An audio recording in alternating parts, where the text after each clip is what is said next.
Hello and welcome. My name is Michelle Steen and I'm the manager of public programs at the Crocker. We are so glad to have all of you here today. I want to start with our land acknowledgement. We acknowledge that the Crocker Art Museum is on the traditional land of the Nisenan people, and California is the homeland of many tribes. We are honored to be here today and are committed to working with these Native nations as we move forward as an inclusive institution. I will add that this land is unceded territory and recognize that the institution of the Crocker Art Museum was founded through and has benefited from colonialism, largely from wealth gained from the transcontinental railroads and the lands that they crossed. We're including a link in the chat where you can learn more about two local tribes, including the Nisenan tribe of the Nevada City Rancheria, who continue to seek federal recognition. I also want to thank the Shingle Springs Band of Miwok Indians, who have helped us to develop the Crocker's land acknowledgement. We encourage you all to continue to use the chat feature to communicate with us and other attendees. If you have logistical questions, you can directly ask Crocker Art Museum. Any questions for the panelists can go in the Q&A. And if you want to access our live closed captions, you can click on the button at the bottom of your screen because you can see our chat will be very active. It might interfere with the captioning for you. We recommend that you open the chat so it appears at the right of your screen. Now, in the unlikely event that we are Zoom bombed, the panelists have agreed to continue with the discussion once we've removed those responsible. We encourage you to make the choice that is best for you and your own well-being. We have some community expectations for this discussion. We're going to share those in the chat, and I'm going to read them now. We ask you to assume good or neutral intentions, to show up however you can, and know that every voice is welcome and valued here. In this space, we expect that people will have respect and empathy in their comments. Anyone using abusive or hateful language will be asked to leave or be removed. We don't anticipate this, but we want to be clear so everyone understands. Now, I would like to introduce the president of the Crocker's Board of Directors, Randy Seder, who will share a few words about the board and their role in this area.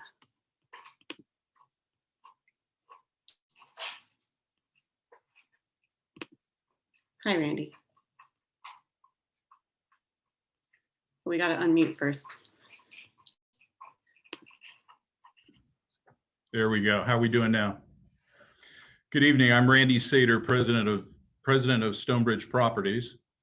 And as introduced, I'm also president of the Crocker Art Museum Board of Directors. It's my pleasure really to welcome you all here tonight and participate in tonight's conversation. The Crocker Art Museum has always played a very important role in our community. It's not only a place to experience great works of arts and programs, it's a place of connection, a place to celebrate, a place to contemplate, a place where the community really comes together on important issues. It's also quite often a place where memories are made, both big and small. It just happens to be the place where I chose to take my partner on our very first date. I became part of the leadership of the museum because I frankly was excited about the role that art plays in inspiring and creating connection within our community, especially with youth. Whether it's the visual arts, dance, drama, or music, the arts are critical to our society. It's absolutely essential that the arts in our community are accessible, inclusive, equitable, and represent the diversity within our community. I know those of you attending today feel the same way or you wouldn't be participating in this important conversation. My feeling on today's topic are simple. I want everyone to feel as I did when I came into the Crocker with my partner, that is to be seen, to be respected, and to be valued. That goes for those who visit the Crocker, those who work for the Crocker, provide services to the Crocker, as well as artists who have or hope to have work shown at the Crocker. I'm participating in today's program along with our fellow board members, as part of our commitment to our community to create an environment of belonging for all members of our community. This, of course, means more than just representation, which is certainly important, but it also means we want to respect and embrace and celebrate the diversity and differences that we all bring to our collective arts experience. We want to ensure that everyone feels included, has the right to contribute, and participate in all aspects of the Crocker Art Museum in a very meaningful way. Now, as an organization, do we always get this right? I'll be the first to say, no, we don't always get this right. And are the conversations that result from not getting it right comfortable? No, of course not. Conversations can be difficult, especially important conversations like the ones that we're having. When I came out as a gay man to a close relative and the response was love the sinner and hate the sin, I remember to this day how that made me feel, how that still makes me feel to this day, and how triggering that statement is for me. So yes, these types of conversations I understand are going to be difficult. Conversations about race, economic divides, privilege, but we have to begin, I think, to feel comfortable about being uncomfortable. Because at the end of the day, it's in this discomfort that we know we're beginning to do the work that really matters. Here at the Crocker, our board is committed to addressing the very important issues of diversity, equity, inclusion, and accessibility. We've already taken steps to expand our board to better reflect the regions in which we serve. We know that tonight's conversation and the ones that will follow are strategically important to our impact and value as an institution and how we contribute to the well-being of our community. We're looking forward to today's conversation and always ready to make positive change, as I hope all of you are as well. So thank you for this opportunity and look forward to the conversation. Thank you so much, Randy. We really appreciate it. And if anyone's interested in knowing more about the Crocker board, there's a link in the chat where you can see all of their bios and read more about them. So, thank you. Thank you. So to get us started, I'd like to acknowledge all of the work that's been done in the museum field by many dedicated people for so many years to make our museums better places. We're sharing a very comprehensive resource link in the chat compiled by LaTanya Autry, who I also encourage you to follow her scholarship if you haven't.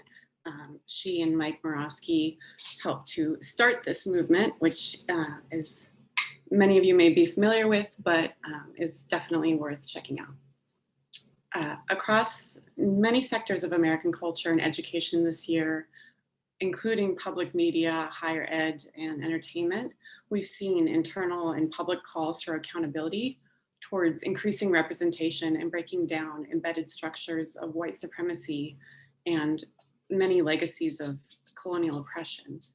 Like many art museums nationwide, the Crocker has been working on its own internal challenges. These have included staff petitions to leadership for more accountability, public criticism and discussion, and internal initiatives to encourage culture change from within.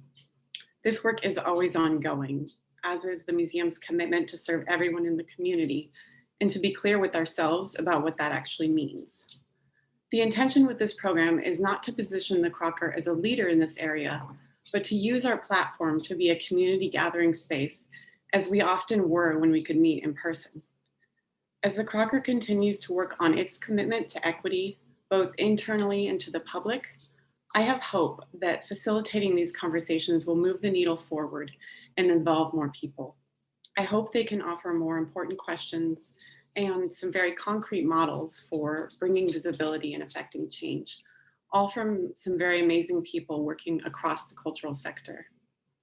So this series will explore the idea that in order to be relevant and sustainable moving forward, museums need change from the inside out. We'll examine how many institutions have been places of exclusion and erasure from their very foundations. This has affected their communities, their staff, and the people represented in their collections. Museums have suffered from a visible lack of representation, equity, and democracy. These conversations will most often focus on racial, ethnic, and cultural equity, but they may include the intersection of areas of LGBTQ+, gender identity, disability access, and economic access. We hope this series can be a starting point, and with everyone's contribution, might open new conversations and affect changes for both the Crocker and other cultural institutions. We'd love to see you every second Thursday of the month. This month, we're looking at internal practices, and February will be a discussion on Native American artists and representation.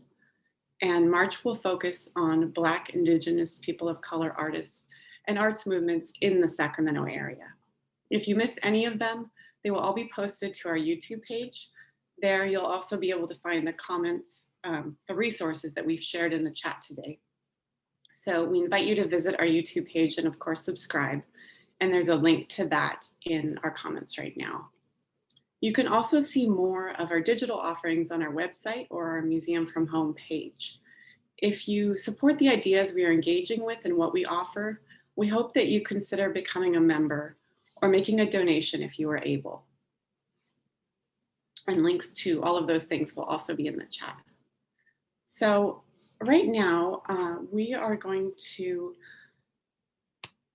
engage in an art activity that I hope will really set the tone for this discussion.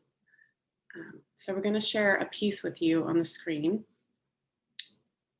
And I invite you all to just look at this piece for a moment and feel free to take some deep breaths as you do.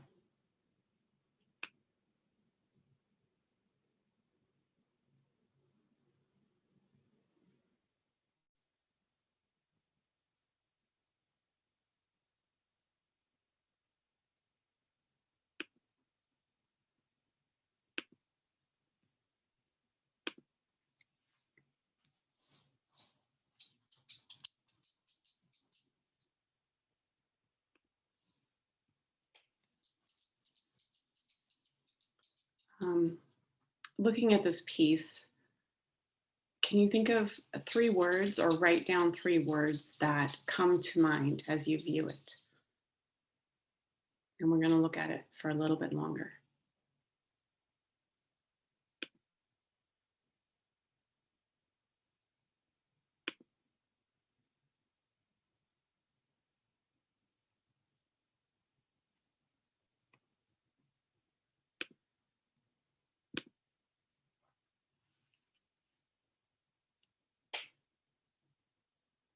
So this piece is titled Shelter. What kind of feeling do you have when you look at it? You can share this feeling in the chat, or you can simply think about it.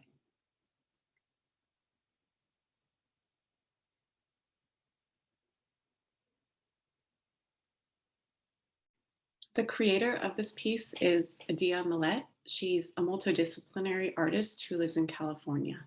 This is what she says about her work. While my work pays homage to the past through the use of repurposed fabrics and historical iconography, its bright atheistic imagery is informed by the future. The art reminds us of the importance of renewal and rebuilding, not only through the artistic process, but also through the possibility of transformative change. We are lucky enough to have this piece in the collection at the Crocker, and I hope you'll be able to visit us and see it on display in the future. You can learn more about her work at the link in the chat.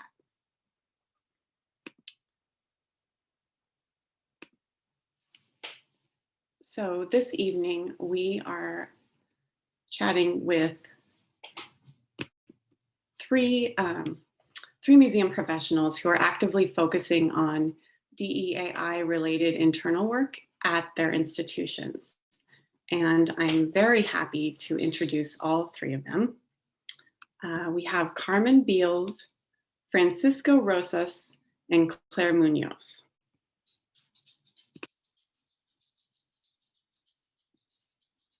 Almost, we're coming. There we go. Hi, Carmen. Hello. Hello. Hi, Francisco. Hi, Claire. So Carmen serves as the Education Outreach Manager with the Nevada Museum of Art in Las Vegas. Her role as the Outreach Manager, in that role, she's responsible for assisting the museum to expand into a statewide institution. And she also serves as a subcommittee chair for the Museum Diversity Committee.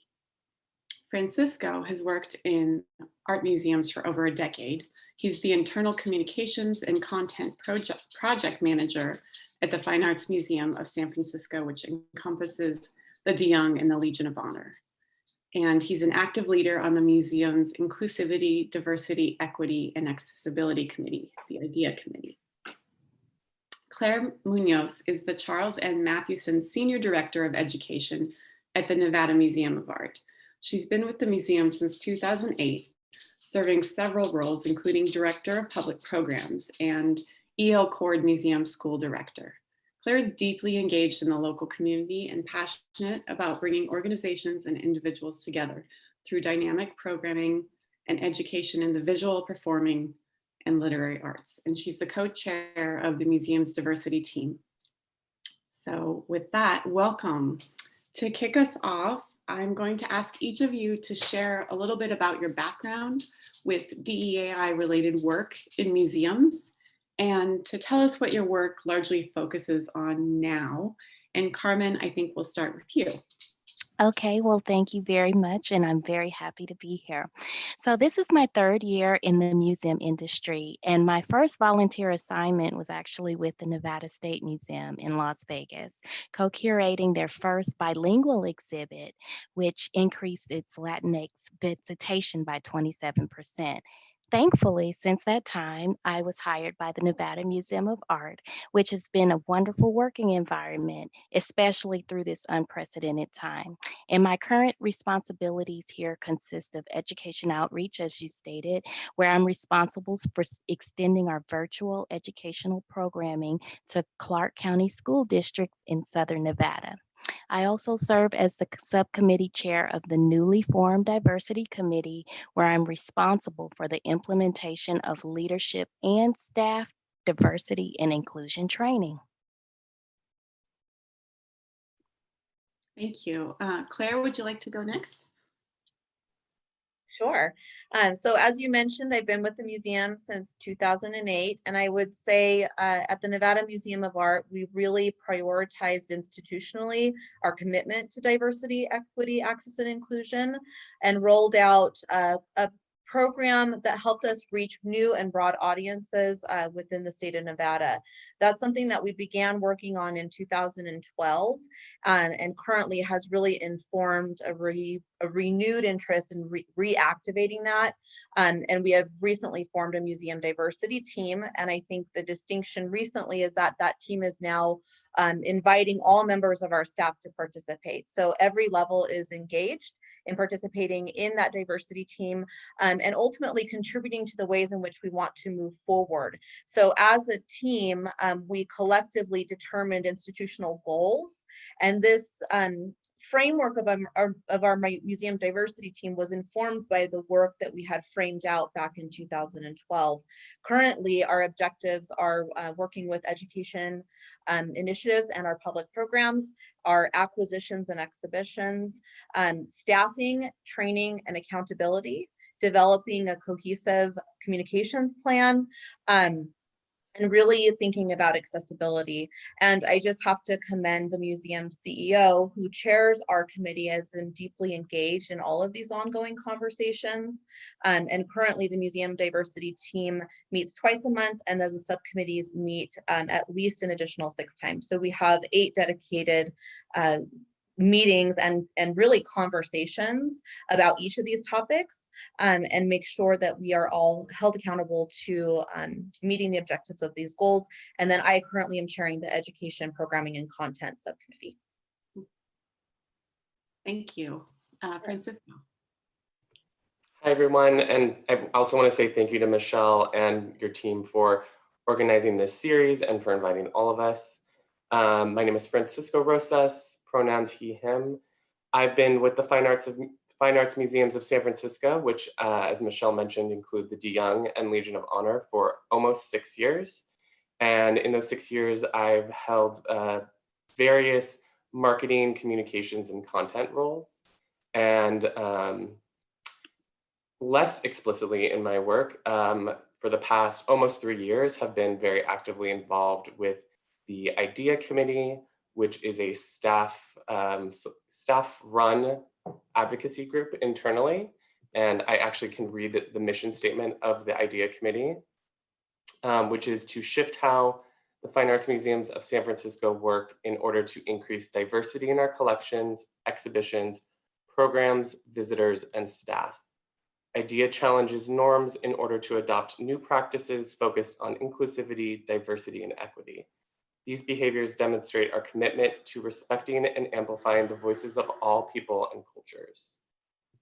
So as I mentioned, the IDEA Committee formed almost 3 years ago and have been engaged in various kinds of advocacy internally in those kind of 5 key areas, as well as since summer, have been working a smaller group of the IDEA Committee, which is called the Framing Committee, that is a self-selected group, kind of self-nominated, has been working with these kind of bi-weekly discussions with the director and the executive office on focused conversations of these topics on kind of a rotating basis, and with the hopes of very much integrating that work explicitly into our new strategic plan, and helping to advance the recently explicitly communicated #1 priority for the institution, which is to become an anti-racist organization. That's a big commitment. That's wonderful. I'd like to start by kind of with something positive. Maybe we can each share a success that you've seen in this work that you're doing. It can be small, it can be big, but something that where you've just seen some movement and some progress in terms of equity. And feel free, anyone who wants to start. An early success, I'd say that in terms of equity specifically, that the IDEA Committee really helped to advocate for, in addition to kind of external things that were going on, was a commitment of the organization to eliminate unpaid internships. I think as we have conversations around perhaps why staff demographics of arts and culture organizations are not as diverse as perhaps we would like to, sometimes the argument then goes to, well, the pipeline just isn't diverse enough. But unless, which I personally, and I will say personally, feel is not an adequate excuse. But if that is the excuse that we are sometimes given, then we also need to address the pipeline and making that more equitable, which the IDEA Committee and myself felt meant really making a commitment to eliminating unpaid internships. Francisco, just to echo what you're saying about the pipeline issue, I think that that's a really important role for museums to play and for our staffing and HR departments to play a part in, is addressing the pipeline issue. And I agree, it's not okay to just say lay blame there. You have to be part of the solution. And I think that's something that our organization has been really committed to, is addressing the pipeline. And I think starting with paid internships is key. Developing relationships with the local universities and creating opportunities that are in authentic, deep, and ongoing is another way to solve that problem. So just wanted to jump in there with you. And another wonderful effort that outreach effort, as we began our outreach efforts within Northern Nevada, another wonderful way is just taking out the time to just find the African Americans or whoever you're trying to reach at this particular time, to just go out there into that community and not only just ensure that not only do they know you, but learn about them, and then try to make it to where you all grow and have a wonderful journey together as you become more diverse. Yeah. I want to note one of our earlier plans back in 2012, we laid out a 6-year initiative really addressing some of the diversity issues at the museum. And it was a very, we were taking a long view and really thinking very smartly and strategically about the work that we wanted to do. And we actually built in a 2-year period of learning and educating ourselves and sitting back and learning and figuring out, what are the community needs? How do we engage people? How do we open up the door for conversation and invite people in, but also show up where they are? So not just thinking that we are the place where everybody needs to be, but how do we become a part of that community? And in better understanding the communities that we're trying to work with, then we can understand their needs, and we might be able to provide, facilities, space, access, or maybe they need support in a after-school program or an in-school program. But we really gave ourselves this 2-year allowance. There was no hard crank to produce within that time period. It was really a period of reflection, consideration, investment in knowledge building, and starting to go out into the community. And I think that was a really key component and helped build a successful framework for us. Carmen and Claire, in relation to that, and it's interesting because you work in different geographical areas for the same museum, so you have different constituents and different audiences in a lot of ways. Do you see work that you're doing in the community to make the community more engaged? Do you see that impacting your internal culture and staffing and all of that? Because I know you have we're talking about equity within the museum, we talk about it in the community, we talk just all around. How do you see that, if you do see it? Yeah, Carmen, jump in here too with me.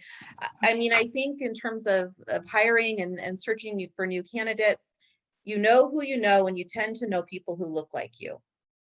So if all of us look the same and we all kind of know people that look the same, then we're going to have a staff that looks very similar. Part of this is this community engagement helps us build relationships with people who may not look like me, may not look like Carmen, may not look like Francisco. And part of it is kind of understanding and building relationships. So when we do have opportunities, we're able to share those opportunities in a way that feels true and feels authentic, and feels like we're inviting people in, and that we do have an existing relationship that's based on trust. And I think that's a really key component of working within the community, is that you are, demonstrating things that you can execute on, providing opportunity, and following it up. You're not just letting people drop off. And I will say that that's a change. It's an institutional change. And as I said, I've been with the museum since 2008, and I was in museums in Los Angeles prior to that.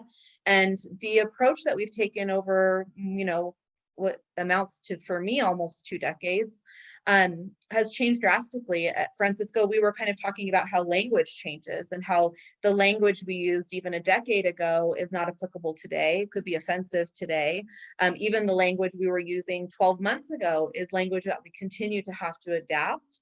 And so to that end, just thinking about the work we did, 2 decades ago was really kind of looking at demographics independently, working with them really closely when we had an exhibition that was related to that particular community, and then we would move on to the next. And so then now we're trying to work within this community. And I think part of that research that we did, and the way that we kind of informed our diversity plan, was based on that 2-year assessment period that we looked into. And really what we started looking at was families, and how do we integrate families from all cultures and provide a space where children feel welcome and where we empower children to be ambassadors. And we can really connect with families in a way that feels multi-generational and builds, a relationship that will continue throughout an individual's life. So that was a real transition and focus area for us, was this investment in family programs and engagement.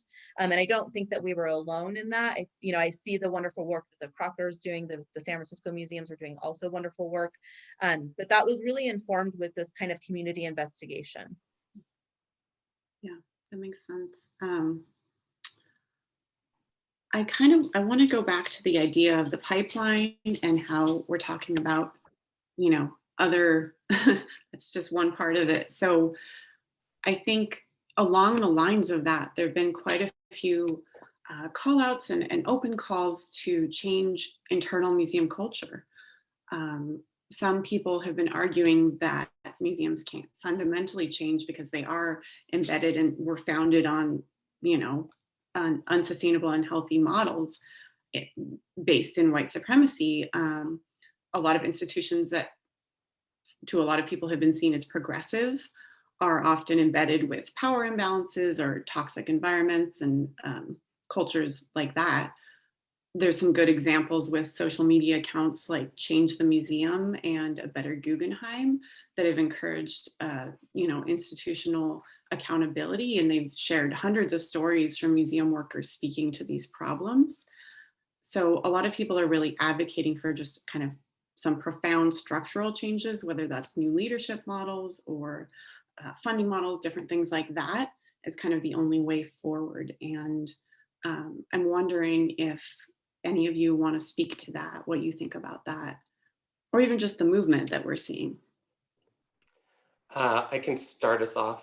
I'm someone that works within communications and adjacent to our social media digital engagement teams. So I'd say that we are perhaps even more aware internally of what's out there. And I think that what we were talking about earlier, the difference between calling out and calling in. And I've had to find professionally to continue to be an advocate of this work, to really shift how I think about it, to calling in. Mostly also because I look around and have to realize that that is the environment and the staff culture that I am in. I am within the institution. So that critique, that kind of internalized critique is really hard. And I forgot to mention when I first started responding to the first question, that was in addition to the work that we've been doing with the IDEA committee over the past summer, that the fine arts museums have also engaged in with an outside organization called Be the Change, which is founded and run by people of color in Alameda County. And they were originally engaged to do kind of an all staff implicit bias training. And because of shelter in place, that training, we actually had to work with Be the Change to adjust what the idea of the trainings was going to be. And so for the past several months, we've been working with them on kind of a semester's worth of training and coursework, as well as our leadership team has been doing very much the kind of introspective work that Michelle, you mentioned before. And I think having an outside partner to help you think critically about that has proved very valuable to us as an organization. Both the commitment that we are financially, committing to this training, as well as the commitment from leadership to do this very deep work. And I would say that the early stages of that have been, as we were talking about vocabulary, is seeing this new vocabulary begin to percolate around the organization, so that when an issue gets brought up, even but from one individual, they can say, that really strikes me as a sign of, paternalism, or that really strikes me as a sign of worship of the written word. And because we're now all familiar with these kind of co-held, co-understood terminology, it's very easy. It's not a shorthand, but it's a good way of people for flagging that, hey, this is an important issue because I'm kind of using those buzzwords that we're all now supposed to be using, but we all have a similar understanding of what those words mean. Yeah, I think that speaks to the importance of having a shared understanding of vocabulary, and not that there's not room for discussion and disagreement about that, but and they should always be evolving. Like you said, Claire, 10 years ago, language was different, and 3 years ago, people didn't know BIPOC. And so the important thing is that the discussion is ongoing. And I want to ask dig into that a little bit, because I've heard this theme come up a couple times of leadership.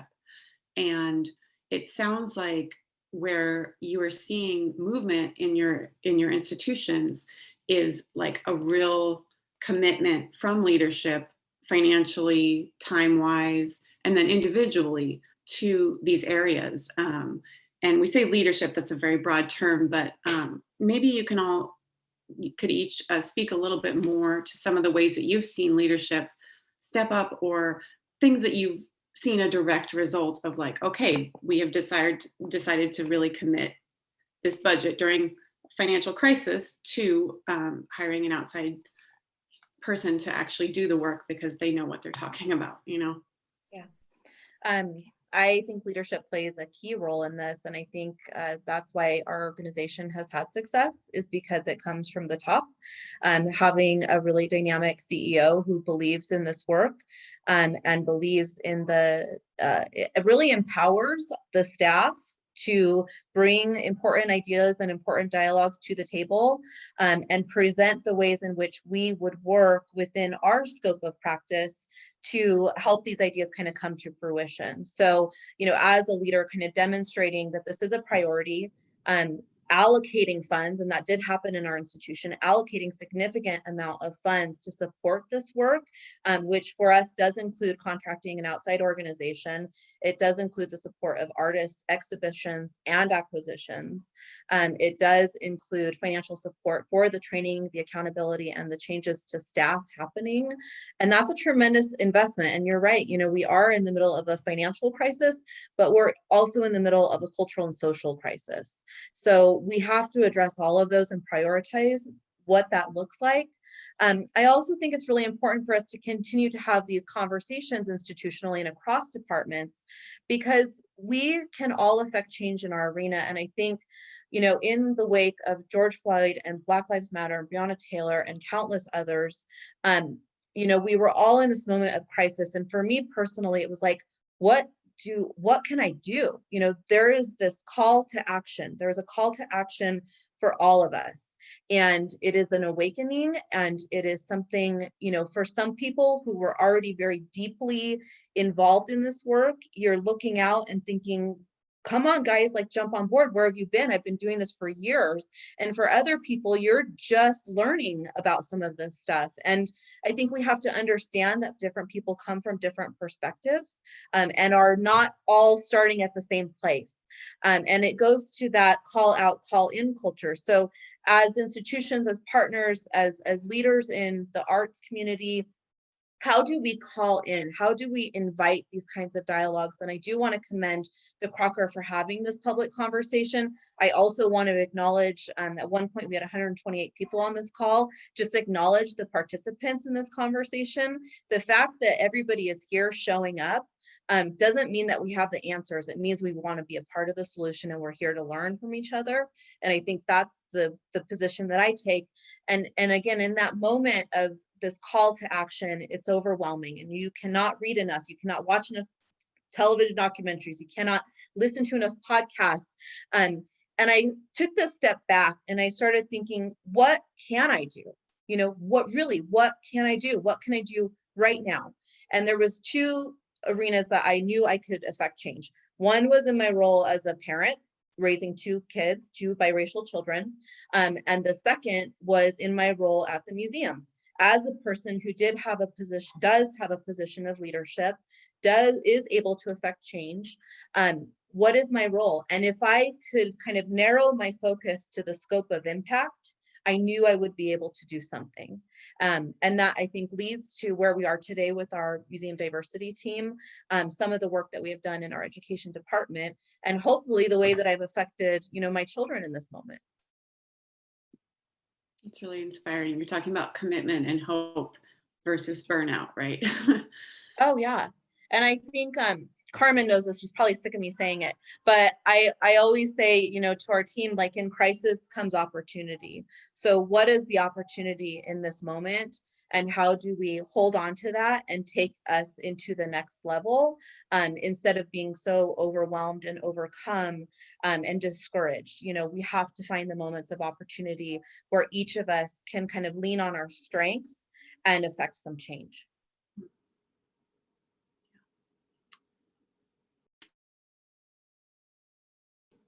Sorry, I was muting myself because my dog has loud toenails as he's clacking across the floor, but I did want to, we have some images that I want to share, a couple of infographics on the screen that we're going to pull up that I think kind of highlight some of the ongoing inequity in the field.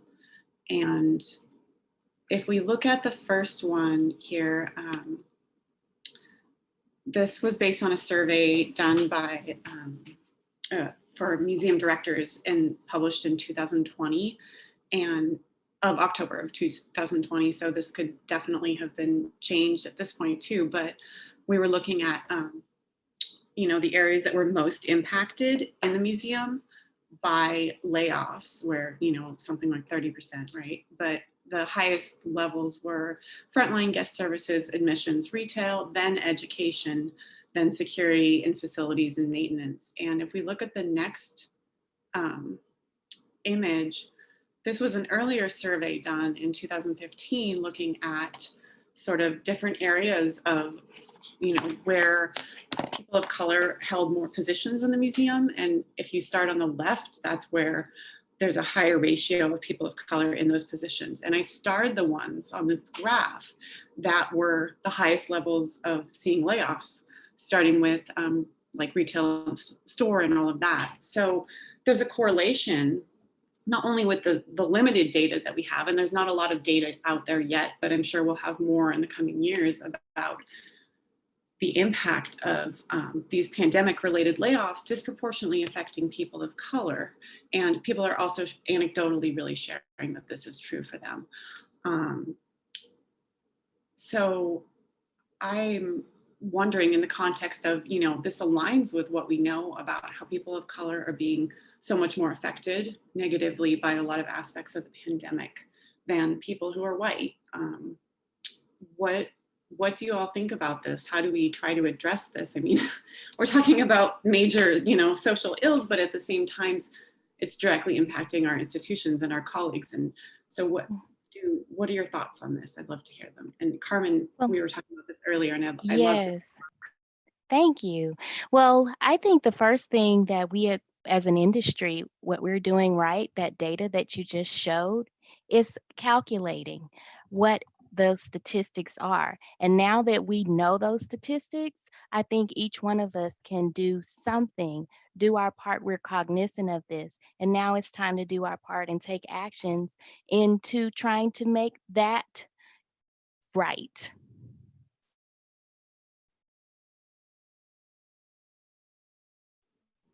I think Uh, too, look, I think that the demographic stuff is super important. And I'm also working with a newly launched blog series that's about the kind of institutions' actions for our anti-racism work.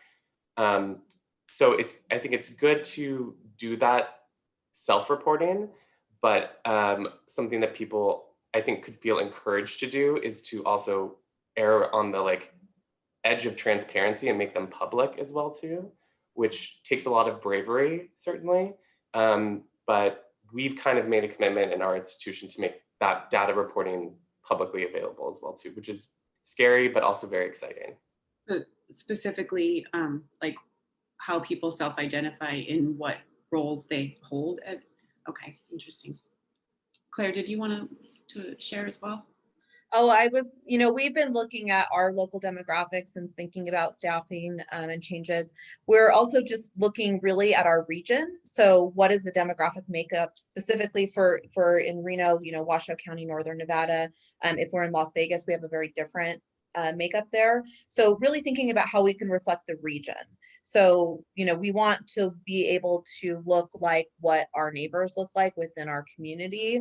And I think that one of the challenges in especially recruiting is that we want people to feel comfortable in the region that they're going to be working in. The other thing I'm just thinking about too is in looking at that infographic is that we have people in operations and facilities, and that is predominantly more people of color. So they're already at the museum. So how are we helping them move up through the museum? So, people often come to a museum because they want to be a part of it. They love the museum. And are there pathways or avenues that we're missing for our existing employees for them to kind of raise up within the organization and move into positions of leadership after already demonstrating that they're interested, engaged, and committed to the organization? And I can say that especially with our visitor services officers. And part of what we've been thinking about is how do we find opportunity for some of that team to start to be engaged with education, with curatorial? Are there avenues and advancement that they may be interested in, but kind of opening the door. And I think that for our organization, that's part of why it was really important for this diversity team to be open to all levels of staff. And to have all levels of staff have direct access to our CEO and direct access to all of our department heads. That is amazing. And I want to say, like, that is a rarity that museums are looking at their frontline staff to see where the people that have the interest and want to be kind of mentored into these positions, maybe at like back of house, which is horrible that we kind of make that that distinction on our staffs as well.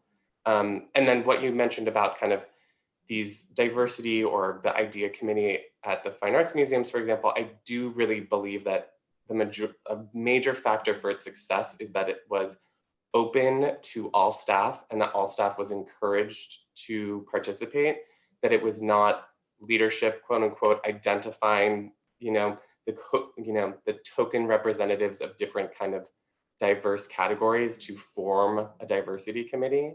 And I think that the idea committee has served as this what used to be a very rare space where there was really a meeting of the minds kind of from all levels of staff and all departments, which was something that historically the Fine Arts Museum was kind of criticized for, was this segregations of different departments. So I think that some of these, trying to model inclusivity certainly is important for the idea committee, and I think has really shown this kind of shift in staff culture has contributed to it, is what I mean.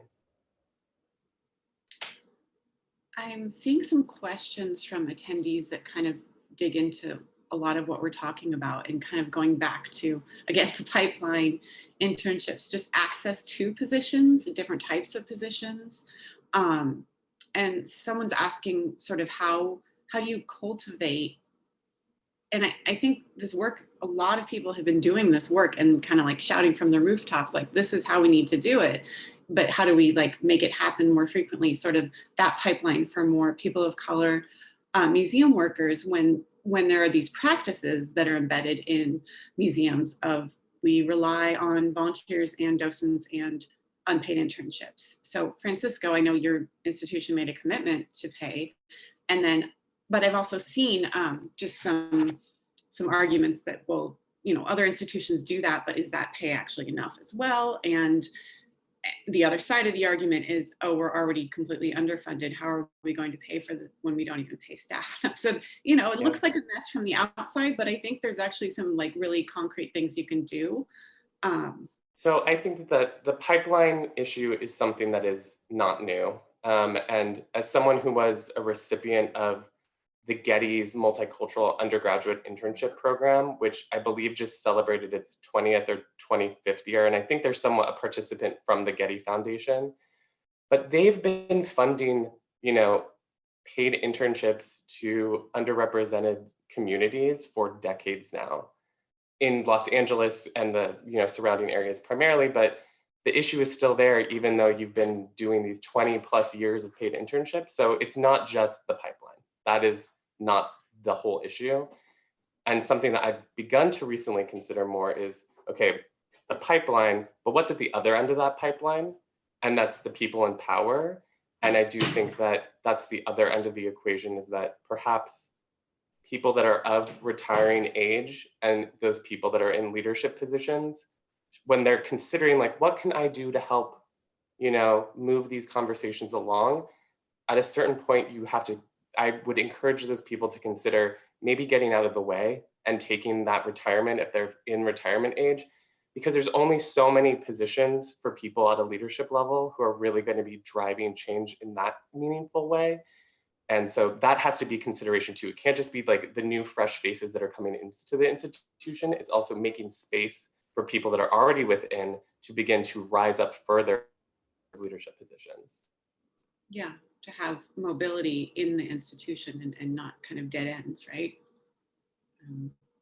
And in addition to that, there's the attendee kind of asked the question about, requiring certain credentials and the expensive degrees and all of that. And you see in like really major institutions, people just like working themselves to the bone to make these entry-level positions work just for a chance. And the question is what comes of that.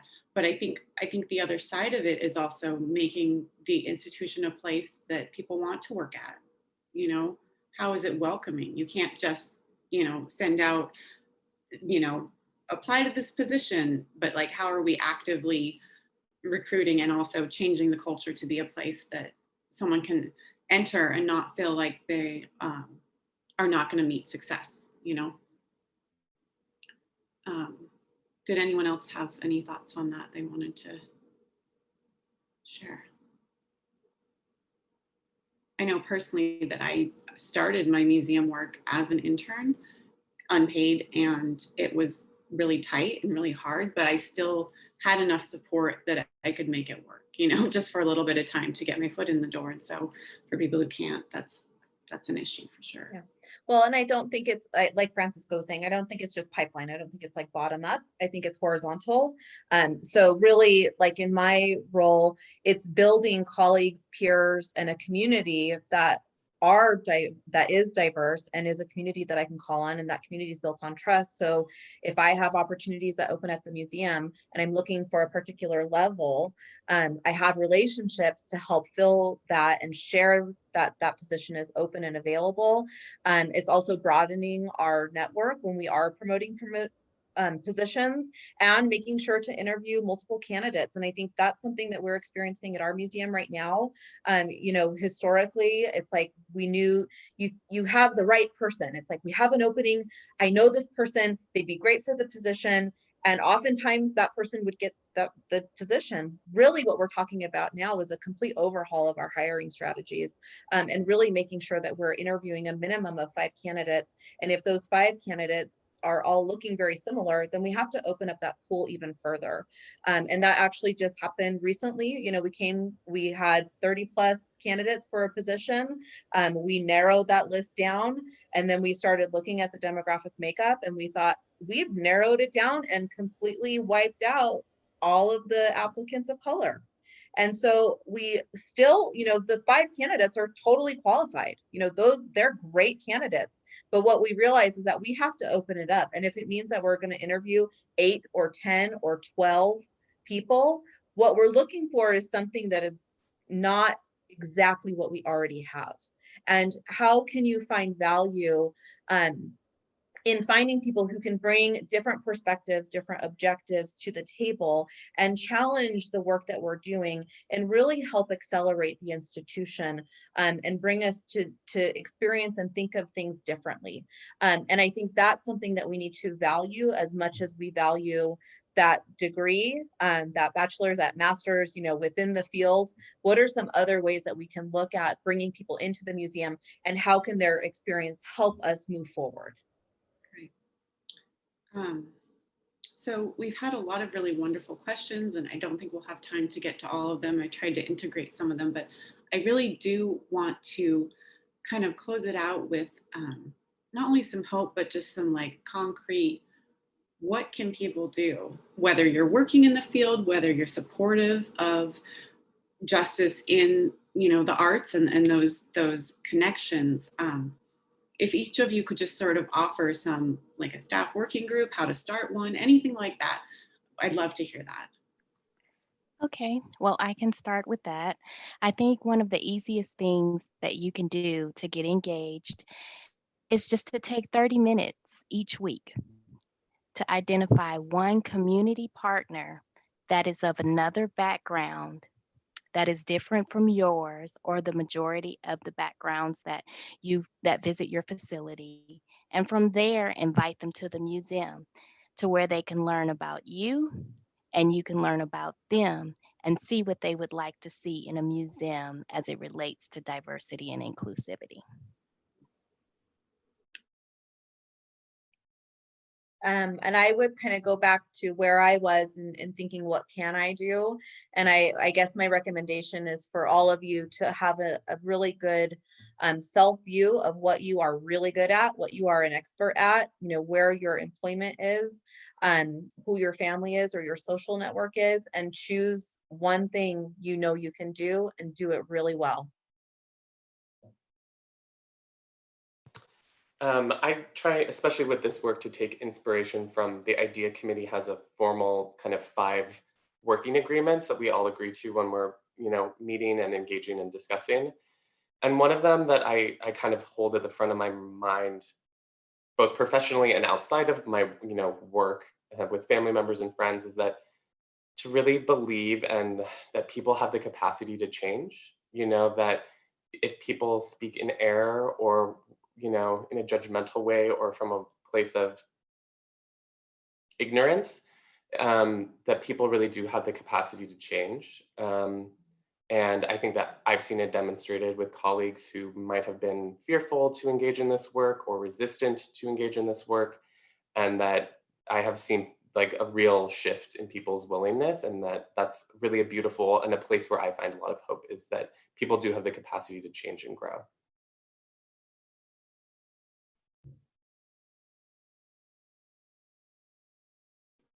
Sorry, the 3 of those are such a nice summary of just things that we can do. I see it as all kind of like remembering to stay connected to other people. Like this panel is a good example of learning the work that people are doing and realizing you're not doing it alone. And Carmen, you're looking at seeing a new perspective all the time. That can't help but influence how you think, right? And then Claire's like, you're really drilling down to not getting overwhelmed with everything you could do, but look at what you can do. So thank you all so much. I wish we had 3 more hours to talk about this. And I know we've had a lot of questions in the chat. So we'll be having more of these, and I'm hoping to create some more iterations of these programs as well. So if people still really want to engage with this, we can find other ways to do that. We'd love to hear your suggestions. A lot of other organizations are having, I know, similar programs too. But like I said, this will be posted to our Facebook page probably in a week or 2. Also, people can email me if they have questions, either for the panelists or about the program. My email will pop up in the chat as well. But most of all, I'd really just love to thank you, Carmen, Claire, and Francisco, for your time and your energy and just the inspiring work that you're doing. I know I feel inspired, and I appreciate how you're sharing all of this with everyone here. So thank you so much. Well, again, thank you for hosting this conversation, and certainly thank you to everybody for showing up. You don't have to know everything, but you have to be willing to join in, jump in, get your feet wet, get your hands dirty, learn something new. And I think that this process is always evolving for me. And it helps to challenge ourselves to have these conversations and make those connections. And I certainly learned something from Michelle, from Francisco, and from Carmen all the time. So thank you so much. Yeah. I would like to echo that. Thank you so much for having us. It was truly an honor. And this is just a never-ending process. And I hope that in 10 years, we can look back on this awkward, unprecedented moment and just be thankful for where we are then versus where we may feel that we are now. Good. I agree, perspective. And thank you everyone for coming. Like everyone said, I want to echo, thank you for showing up. This is how we show up. So with that, we're going to close, and I hope you have a wonderful evening. I'm going to go give my dog a treat, and we will post our information again, but you can look through the chat again. We'll give you a couple minutes. So thank you all very much, and please take care.